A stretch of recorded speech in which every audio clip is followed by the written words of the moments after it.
নমস্কার বন্ধুরা, আবার চলে এসেছি। বেশ কয়েকদিন পোস্ট করতে পারিনি ভিডিও। আজকে আরেকটা ইনফরমেটিভ ভিডিও নিয়ে চলে এসেছি। অনেকেই আমাকে প্রশ্ন করছো যে আপনার কি কল এসেছে বা আপনার ডেমো ক্লাস হয়েছে নাকি, সেসব নিয়ে আজকের ভিডিওটা।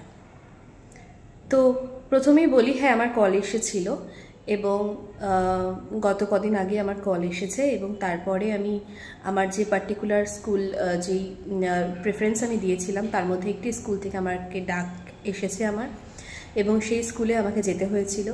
তারপরে এবং অনেককেই আমি দেখেছি আমার সাথে যারা ছিলেন, ইন্টারভিউ দিয়েছিলেন সেকেন্ড রাউন্ডে, তারাও অনেকেই ছিল তাদের মধ্যে। এবং তারপরে আমাদেরকে একটা ডেমো ক্লাসের জন্য অ্যালট করা হয় এবং সেখানে কিছু সিনিয়র টিচাররা আমাদের ডেমো ক্লাস নেন এবং তারা তাদের ডেমো ক্লাস আমাদের ডেমো ক্লাসটা তাদের কেমন লেগেছে তার উপর একটা রেটিং তারা দেন এবং সেইখানে তারা একটা কাগজ প্রোভাইড করেন। সেই কাগজটা ডিরেক্টলি চলে যায় প্রিন্সিপালের অফিসে এবং সেই কাগজের ভিত্তিতে মানে অর্থাৎ সেইখানে ম্যাডামরা কি রিভিউ দিয়েছেন সেই রিভিউর ওপরই আমাকে প্রিন্সিপাল ম্যাম বলেছিল যে ফার্দার প্রসিড করা হবে। যদি সেই ম্যামদের ভালো লেগে থাকে কাজ এবং তোমার পড়ানো, তাহলে অবশ্যই তোমাকে প্রসিড করানো হবে। তো তারপরে ম্যাডামদের রিভিউর পরে আমরা অপেক্ষা করছিলাম, অনেকেই ছিলাম। কিছুটা সময় লেগে গিয়েছিল, কারণ ক্লাস কিভাবে হবে, কোন ক্লাসে যেতে হবে, কোন ক্লাসে তখন সেই সাবজেক্টটা আমাদের পার্টিকুলার সাবজেক্টটা চলছে, তার জন্য কিছুটা সময় লেগে গিয়েছিল আমাদের। তারপরে ম্যাডাম আমাদের ডাকলেন এবং ম্যাডাম আমাদের ইনস্ট্রাক্ট করলেন যে আমাদের ডকুমেন্ট ভেরিফিকেশনের জন্য যেতে হবে।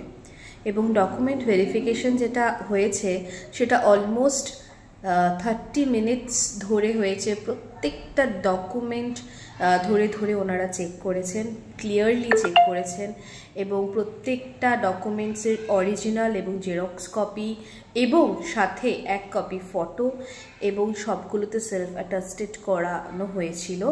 তবে ওনারা খুব ভালো ছিলেন। যদি একটা দুটো কোনো রকমের ডকুমেন্টস আপনাদের কাছে না থাকে বা মিস হয়ে যায় আনতে, যদি অরিজিনালটা থেকে থাকে ওরা সঙ্গে সঙ্গে ওটার প্রিন্ট আউট করে দিচ্ছিল। যেহেতু আমার একটা ডকুমেন্টস, আমার লাস্ট স্কুলের পে স্লিপটা প্রিন্ট আউট ছিল না, ওনাদেরকে বলাতেই ওনারা সঙ্গে সঙ্গে করে দিলেন। এবং ভেরিফিকেশন হওয়ার পরে ওনারা একটা ফাইল তৈরি করলেন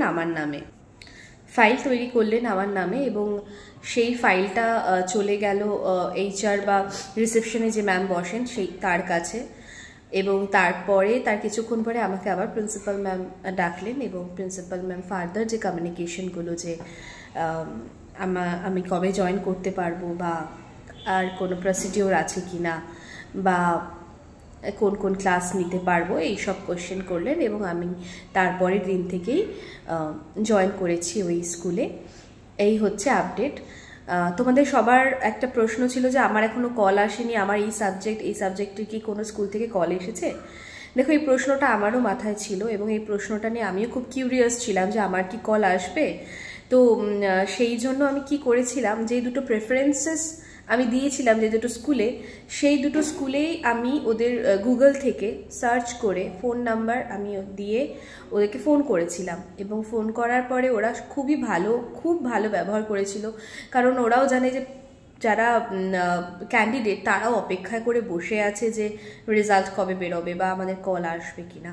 তো সেক্ষেত্রে আমি বলছি বেটার হবে যদি তুমি ফোন করে নাও, ওই স্কুলগুলোতে ফোন করে নাও। যে দুটো প্রেফারেন্সেস এক্সামের সময় দিতে হয়েছিল, রিটেন এক্সামের সময় দুটো স্কুলের প্রেফারেন্স চেয়েছিল, সেই দুটো স্কুলের মধ্যে যেই স্কুলগুলোর নাম দেওয়া আছে সেগুলোতে কল করলেই ওরা জানিয়ে দেবে যে পোস্টটা এখনও হোল্ড হয়েছে না, ওটা এখন আবার কল আসেনি বা কল আসবে বা ডিটেলসটা ওরা জানিয়ে দেবে। অলরেডি রিক্রুটমেন্ট শুরু হয়ে অনেকগুলো সাবজেক্টেরই রিক্রুটমেন্ট শুরু হয়েছে এবং অনেকগুলো সাবজেক্টেরই ক্লাসও শুরু হয়ে গেছে। যেরকম আমি অলরেডি ক্লাস শুরু করে দিয়েছি, আমার রিক্রুটমেন্ট হয়ে গেছে।